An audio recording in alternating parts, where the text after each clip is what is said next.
신약 성경 391페이지 요한일서 3장 11절입니다. 우리가 서로 사랑할지니 이는 너희가 처음부터 들은 소식이라. 가인같이 하지 말라. 저는 악한 자에게 속하여 그 아우를 죽였으니 어쩐 연고로 죽였느냐. 자기의 행위는 악하고 그 아우의 행위는 의로움이니라. 형제들아, 세상이 너희를 미워하거든 이상히 여기지 말라. 우리가 형제를 사랑함으로 사망에서 옮겨 생명으로 들어간 줄 알거니와 사랑치 아니하는 자는 사망에 거하느니라. 그 형제를 미워하는 자마다 살인하는 자니 살인하는 자마다 영생이 그 속에 거하지 아니하는 것을 너희가 아는 바라. 그가 우리를 위하여 목숨을 버리셨으니 우리가 이로써 사랑을 알고 우리도 형제들을 위하여 목숨을 버리는 것이 마땅하니라. 누가 이 세상 재물을 가지고 형제의 궁핍함을 보고도 도와줄 마음을 막으면 하나님의 사랑이 어찌 그 속에 거할까 보냐. 자녀들아, 우리가 말과 혀로만 사랑하지 말고 오직 행함과 진실함으로 하자. 사랑에 대해서 계속 요한 서신이 강조하고 있는 것을 우리가 몇 주에 걸쳐서 살펴보고 있습니다. 사랑을 논하는 것은 진정한 신앙을 확인하는 또는 시험하는 스스로의 신앙을 점검해야 할 기준으로 제시되고 있는 것입니다. 그것은 감정적인 것 또는 무슨 감격적인 것보다 우선하는 진정한 신앙의 내용과 본질로서 설명되어지고 있습니다. 우리가 신앙생활을 하면서 옳다든가 또는 이것이 신앙이라는 말을 할 때 내가 예수 믿는 사람으로서 옳다고 말하는 것이나 이것이 신앙이라고 말하는 것의 가장 본질적인 기준으로서의 내용은 언제나 사랑이어야 된다. 그런 얘기를 하고 있는 셈입니다. 그래서 이것은 오늘 본문에서도 보는 바와 같이 사랑하는 것은 신자들만이 가지는 특별한 정체성이 되고 신자만이 가지는 속성이 되며 신자가 아닌 자들은 사랑을 못할 뿐만 아니라 살인하는 자라고 대비되고 있습니다. 11절 오늘 본문에 보는 바와 같이 우리가 서로 사랑할지니 이는 너희가 처음부터 들은 소식이라.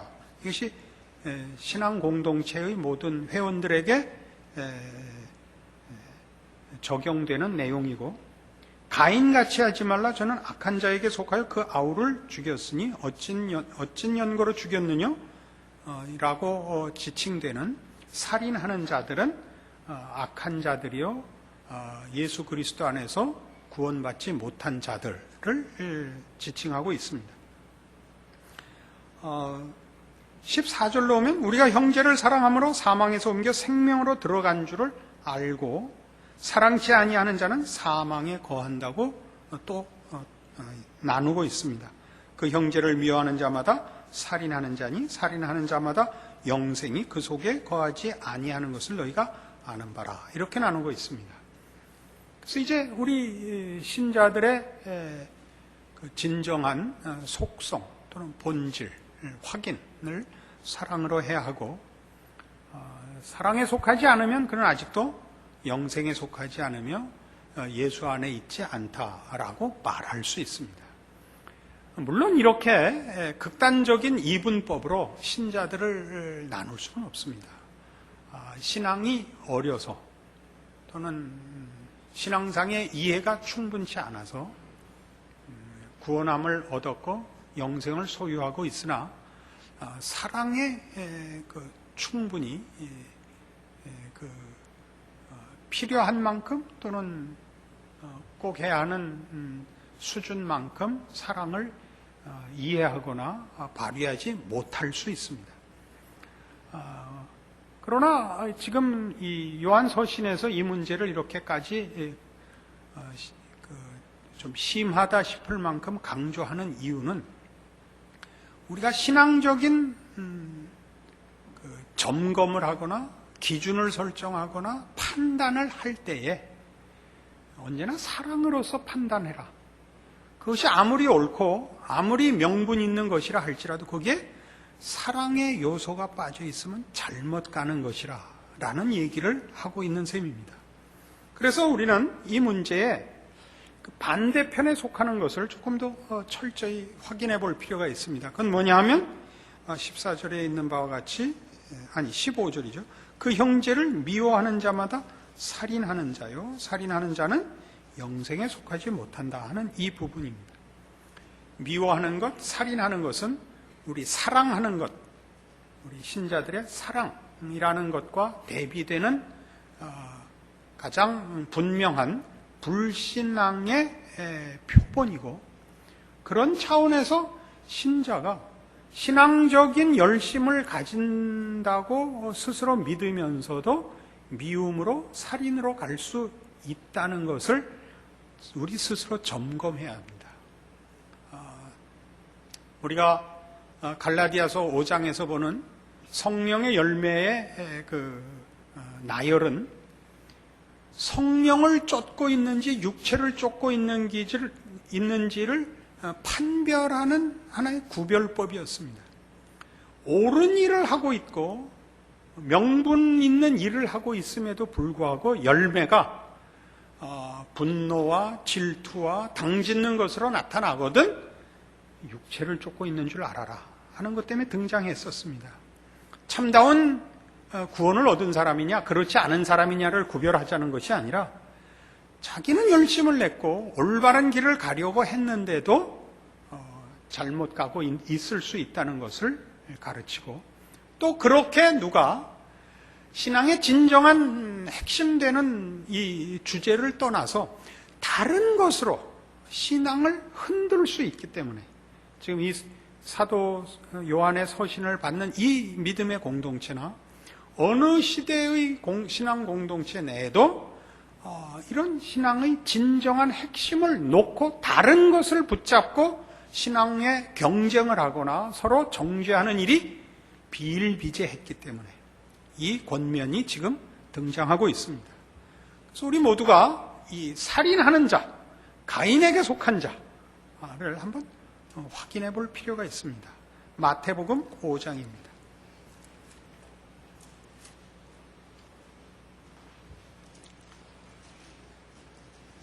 마태복음 5장 21절입니다.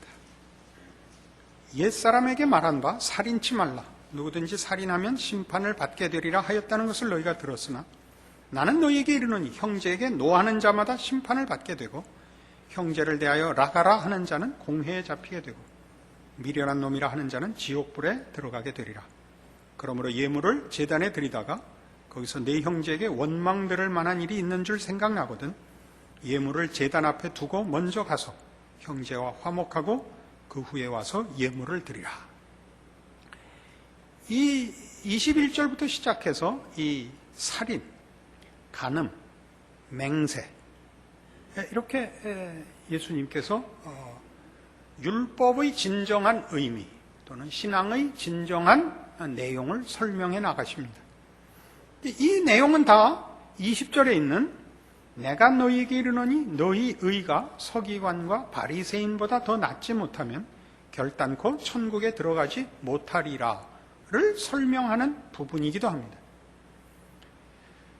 서기관과 바리새인들은 율법을 문자적으로 지켰습니다. 내용적으로 지키지 못하고 그래서 겉으로 지키고 속으로는 지키지 못했습니다. 율법이 우리에게 가르치는 바는 예수님께서 친히 설명하신 바와 같이 내 목숨을 다하고 뜻을 다하고 정성을 다하여 주 너의 하나님을 사랑하라. 둘째는 그와 같으니 네 이웃을 사랑하라 였습니다. 그러니까 율법이 정하는 부정적인 이 금령들은 다 긍정적이고 적극적으로 이해하자면 다 하나님을 사랑하고 우리 이웃을 사랑하라는 그 내용으로 집약될 수 있습니다. 그런 차원에서 우리가 율법을 지킨다 또는 신약시대의 표현으로 하자면 신앙을 가진다라는 것이 어떻게 적극적 차원에서 율법을 지키는, 다시 말해서 신앙의 진정한 본질을 누리고 있는 것이냐, 아니면 서기관과 바리새인들 같이 문자적으로 지키고 겉으로 지키고 속으로는 그 내용을 소유하지 못한 것이냐를 구별해내는 하나의 기준으로서 이 사랑을 확인해야 되고, 그 사랑을 확인하기 위해서 먼저 그 반대에 서 있는, 반대 개념에 서 있는 살인을 보는 것입니다. 먼저 이 살인은 순서상 으뜸가는 악으로 지금 치부되고 있습니다. 주께서 제일 잘못하고 있는 첫 번째 내용을 살인으로부터 끌어내고 있습니다. 살인부터 다루고 있습니다. 그런데 이 살인은 무엇 때문에 일어나느냐 하면 22절에 있는 바와 같이 형제에게 노하는 것으로부터 시작을 하여 그 분노가 맺는 결과로 예수님께서 설명하십니다. 분노하고 그 다음에는 경멸하는 것. 22절을 보죠. 나는 너에게 이르노니 형제에게 노하는 자마다 심판을 받게 되고 형제를 대하여 라가라 하는 자. 라가라는 뜻은 무슨 바보라는 뜻입니다. 하는 자는 공회에 잡히게 되고 미련한 놈이라 하는 자는 지옥불에 들어가게 되리라. 그래서 이 분노를 다루고 있습니다. 분노의 이 결과가 살인이라 이렇게 가르치는 셈이요. 또 분노의 한 형태로서 경멸을 다루고 있습니다. 이 부분을 조금 자세히 살펴볼 필요가 있습니다. 분노란 뭐냐 하면 내 의지의 방해 세력에 대한 경고를 말합니다. 내 의지의 방해 세력에 대한 경고. 이것이 분노입니다. 근데 이 분노는 미처 생각할 겨를도 없이 즉각적으로 타오르는 저항입니다. 이게 분노입니다. 내 의지에 반대되는 세력에 대한 생각할 틈 없이 일어나는 즉각적인 저항. 이것이 분노입니다. 그 저항이 심해지면 살인으로까지 가는 것입니다. 심해지면이라는 것은 그 정도가 더 심해졌다는 의미가 아니고 어떤 도움을 받지 않으면 그냥 놔두면 당연히 그 결과를 맺을 것입니다. 문제는 이 분노가 이 살인이라는 자리까지, 즉 악한 일로 급속히 비화된다는 사실입니다. 분노는 불끈하고 많은 적이 없습니다. 여러분 다 경험해 보셔서 아셨겠지만 그러면 아시고 지금도 있겠지만 분노는 끊임없이 자기를 정당화하고 상대방이 분노의 대상이 된 것이 당연하다는 자기 설득을 만들어냅니다. 분노는 그래서 혼자 화를 내는 적이 없고 동지들을 규합하는 법입니다. 그러니까 내가 누구에게 화가 났는데 그 화가 얼마나 정당한 것인가를 만들어내는 것이 분노가 이제 그 분노를 터뜨리기 위해서 하는 과정입니다. 가만히 있다가 찌르는 사람이 사실은 제일 무섭습니다. 그런 사람도 덜어 있습니다. 그러나 거의 대부분은 그 분노를 정당화시키는 과정을 가지며 그 정당화시키는 과정에서 자신을 정당화하고 상대방이 벌을 받아 마땅하다는 일을 이제 각색하게 됩니다. 과장하거나 상대방의 실수를 과장하거나 개선의 여지가 없는 태어날 때부터 저주받아 마땅한 종자로 만들어버립니다. 그죠? 안 해본 것 같은 표정을 지으시면 안 됩니다. 가만히 계시는 거는 괜찮은데 세상에서 처음 그런 얘기를 듣고 난 한 번도 해본 적이 없는데 그런 사람들이 있구나 하는 표정은 안 됩니다. 우리 모두가 갖고 있는 본성입니다. 단, 좀 속 깊은 사람은 들키지 않았을 뿐입니다. 교묘하게 해서, 그리고 단순한 사람일수록 속을 다 들켜서 저 사람은 왜 저렇게 화르르 불이 붙나, 그래서 동지 규합에 실패를 하는 것이지 누구나 같은 과정을 겪는다고 합니다. 합니다는 제가 만든 말이 아니라 저명한 이 분야의 학자들의 견해도 저와 동일합니다. 그래서 말하자면 거기에는 상한 자기의가 있고 상한 허영심이 있습니다. 언제나 내가 옳다는 또는 내가 우월하다는 자존심 또는 그런 허영심의 상처가 있고 그 상처를 보상하려는 악의가 있습니다. 분노에는 정당한 분노란 하나님의 가질 수가 없습니다. 우리들의 분노는 다 자기 보호고 자기 옳음을 지속하려는 주장하려는 억지들입니다. 그래서 내 소원을 방해하고 내 품위를 손상시킨 이들을 어떻게 해서든 해를 입혀서 보복해야 된다는 자폭성이 내재되어 있다고 합니다. 가만 생각하니까 그 생각이 들죠. 그때 그 사람 너 죽고 나 죽자를 하려고 했는데 그만 너무 화가 나서 꺽꺽거리고 있는 동안에 상대방이 버스 타고 가는 바람에 하지 못한 그 살인, 그것이 잠이 오지 않는 밤에는 계속 반복적으로 리플레이 되지 않습니까? 그죠? 이번에 이동원 목사님 왔다 갔더니 저도 자꾸 영어가 나오려고 합니다. 그렇죠. 저는 오랫동안 불면증을 앓고 있습니다. 불면증을 앓으면 가장 나쁜 게 뭐냐 하면 지금 얘기한 이 분노가 솟구쳐 오르는 것입니다. 그 하나는 억울했던 일입니다. 상한 자존심에 대한 분노가 그 잠이 오지 않는 밤에 까맣게 잊었던 옛 사건이 바로 지금 일어난 것 같이 기억이 납니다. 마음 가운데 일어나는 불길 중에 하나는 왜 그때 못 죽였을까? 내가 왜 그때 살인을 못했고 아직도 이 밤 잠 못 이루는 이 밤 후회를 해야 한단 말인가? 내가 그걸 죽이고 지금 감방에서 자고 있어야지. 이게 우리의 분노입니다. 또 하나는 예수를 믿어서 나아진 건데요. 동일한 그 괴로움이 나는 왜 그때 병신 같은 짓을 그따위로 했을까? 이게 또 하나 있습니다. 믿는 사람의 조금 나은 점은 이쪽일 겁니다. 그리고 이쪽이 점점 많아지는데 상대방에게 보복하지 못한 그 분노와 억울함보다 본인이 저지른 잘못에 대한 자책이 훨씬 크고 많습니다. 그게 아마 신자의 다른 점이겠죠. 정말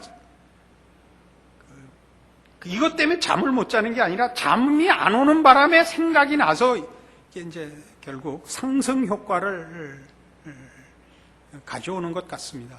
그래서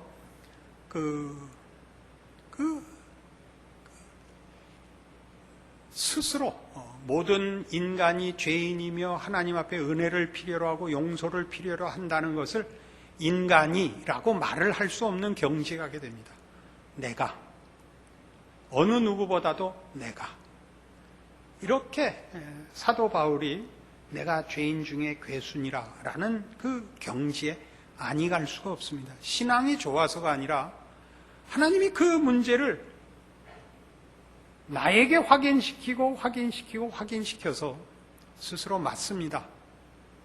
저는 대책이 없습니다라는 고백을 아마 하게 하시는 줄로 압니다. 이것이 분노입니다.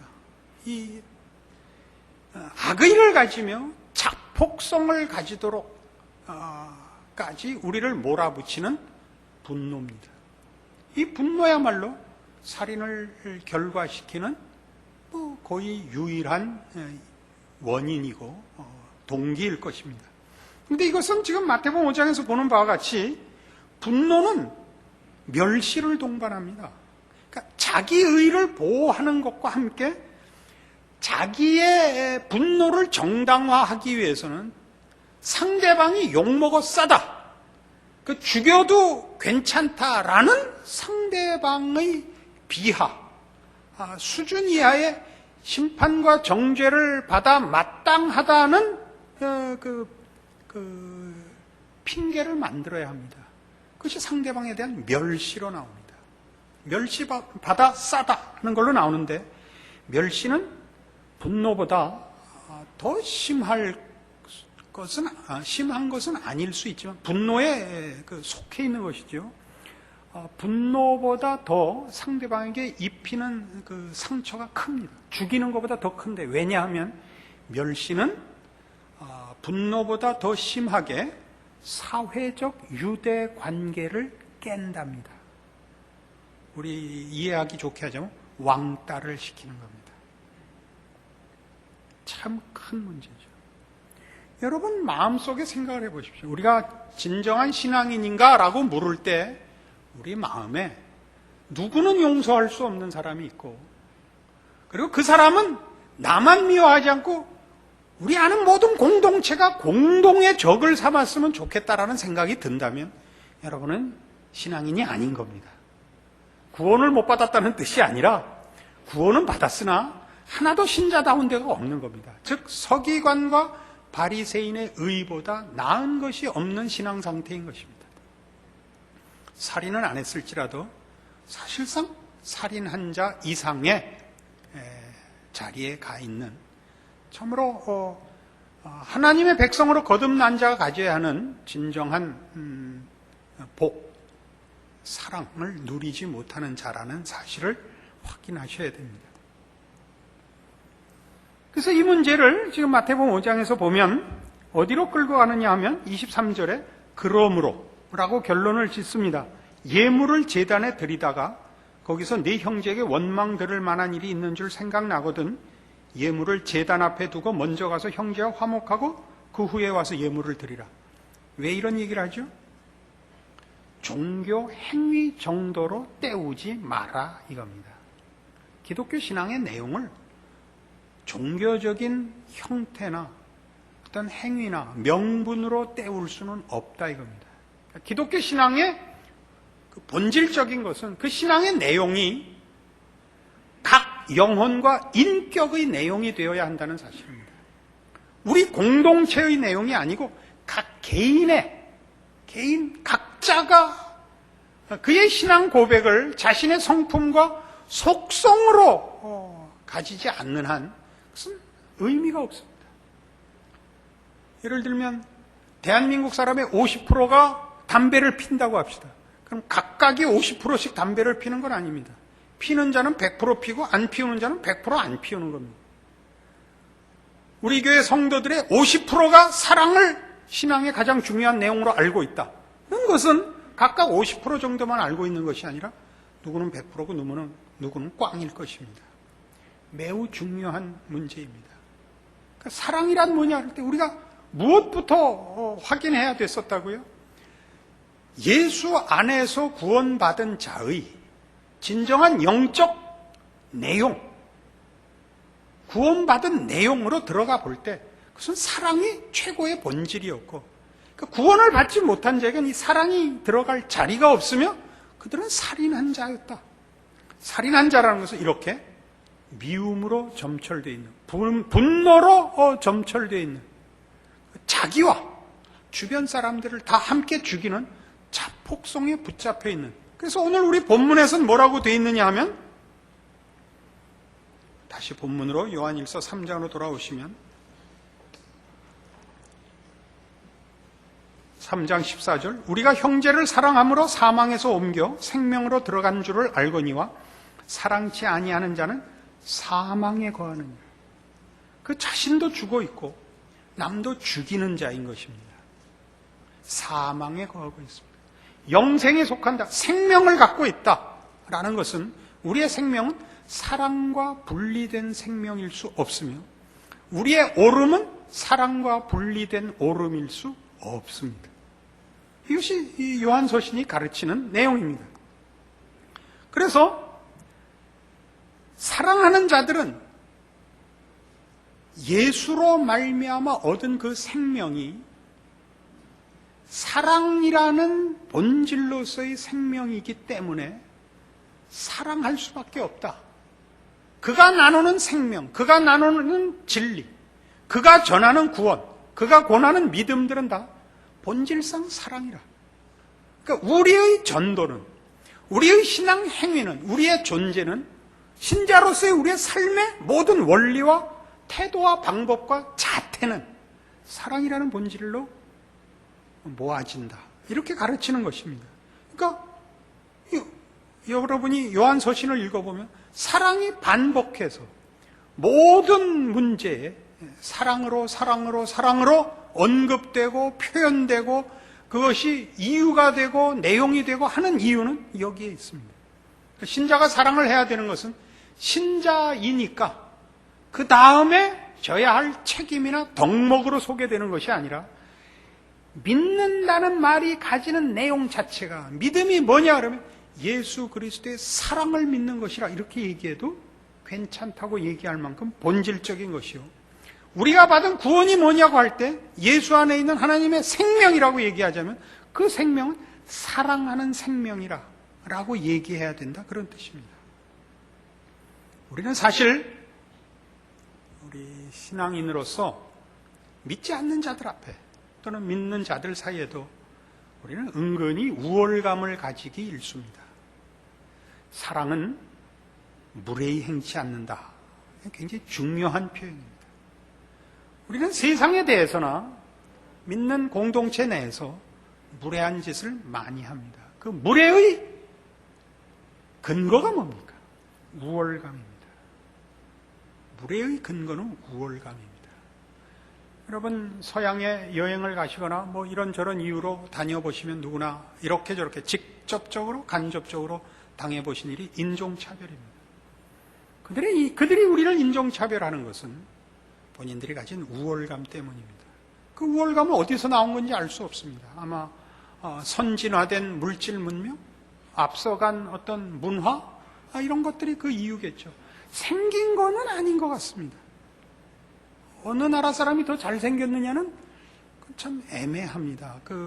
우리가 알고 있는 서양 사람 잘생긴 건 영화 배우들을 기준한 겁니다. 옛날 배우 록 허드슨이나 톰 크루즈나 그건 100만 명의 하나고 나머지들은 못생겼습니다.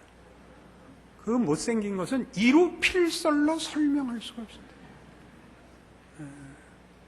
그런 건 아닙니다. 우리 신자들도 마찬가지입니다. 신자가 가지는 그 우월감은 먼저 예수를 믿고 하나님의 자녀가 됐다는 데서부터 나오는 것일 겁니다. 자기가 더 똑똑하거나 더 잘생겼다고 해서 우월감을 가지진 않을 것입니다. 신앙이 우월감으로 간다는 것은 있을 수 없는 일입니다. 왜요? 우리가 믿는 신앙의 핵심이 그 생명됨이, 그 진리됨의 본질이 사랑인 걸요. 사랑은 섬기는 겁니다. 사랑은 자기 유익을 굳지 않습니다. 이걸 기억하셔야 됩니다. 그리고 이 사랑은 가장 중요한 것, 행동하지 않을 수가 없습니다. 사랑을 실천으로 옮기지 않는 사랑은 거짓입니다. 이 세상에 그 무엇도 사랑만큼 동력이 되는 것은 없습니다. 안 그렇습니까? 사랑은 말이죠, 서울에서 수원까지 매일 버스를 타고 가고 마지막 버스를 타고 오게 만드는 것이 사랑입니다. 무슨 얘기인지 아시겠죠? 저희 처갓집은 수원에 있었습니다. 저는 버스를 타면 멀미를 하는 사람입니다. 그리고 버스를 타고 왔다 갔다 하면서 걸어갔으면 더 좋을 텐데 라고 생각하는 것이 사랑입니다.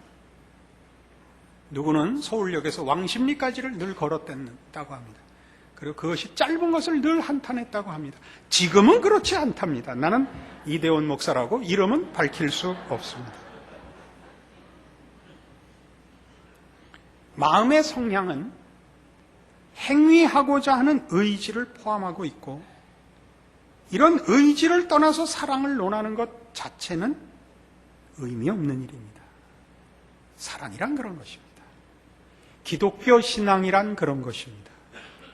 우리는 사랑은 그런 것이다 그러면 고개를 끄덕이면서도 신앙이 그런 것이다라고 할 때는 우리는 멈칫합니다. 신앙은 그저 자기만의 문제, 내재성의 문제라고 생각하지, 그것이 이렇게 거부할 수 없는 행동으로 이어질 수밖에 없다는 것을 우리는 보통 이해하지 못합니다. 그래서 신앙이 좋은데 가까이 하기 싫은 사람들이 신앙 공동체 안에 너무 많습니다. 왜요? 무례하며 이기적이기 때문입니다. 왜 그렇다고요? 혼자 옳기 때문입니다. 하나님께서 그 아들을 보내 우리를 구원하시고 그 구원을 이렇게 표현하고 있습니다. 로마서 3장에 가면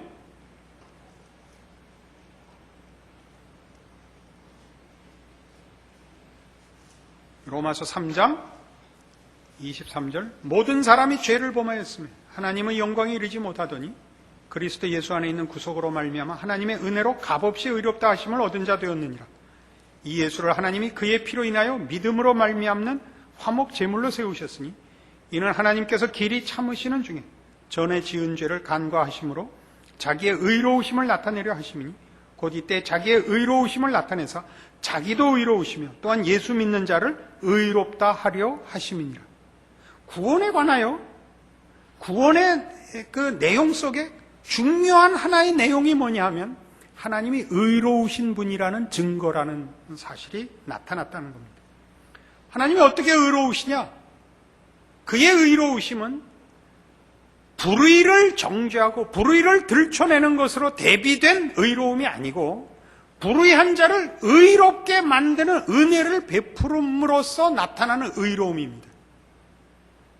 누구를 용서하는 의로움이며 긍휼을 베푸는 의로움이며 당신의 분노를 참으시는 의로움입니다. 이것이 구원입니다. 우리가 구원을 논하면서 하나님의 이 의로움, 우리를 위하여 당신의 아들을 십자가에 못 박는 사랑을 포함하지 않는 의로움과 신앙을 갖고 있다면 그것은 잘못된 것이다. 이렇게 가르치는 것입니다.